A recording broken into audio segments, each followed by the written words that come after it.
Hey, Algebra 1, we are starting Chapter 2A, Section 1 right here. We have some tables and we have some points, and we're going to graph from it. So here in this table, we have x values on the left and y values on the right.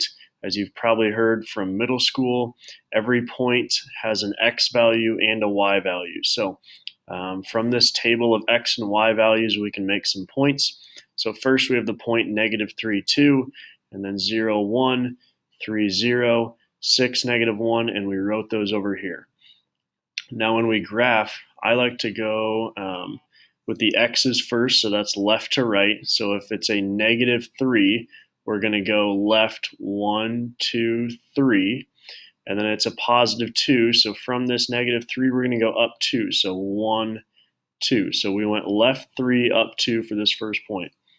Second point, our x is 0, so we're not going to go left or right at all. We're just going to go up 1. Second point, that's right 3, up 0, so we're just going right 3. Don't have to move up and down at all. And then right 6, down 1. So right 6, down 1. And we have a straight line right here. And lastly, we have ratios. So from a table like so, we have -4, 2, 0, 0, 4, -2, 8, -4. We can make some ratios, and you'll either see ratios in fractions or in ratios right here. They're kind of the same thing. So y always is on top. This is our rise, and x is on the bottom. This is our run. So how far up or how far down, how far left or how far right. And then in the ratio, the y comes first, the x comes second. So if you're moving up or down, and then if you're moving left or right.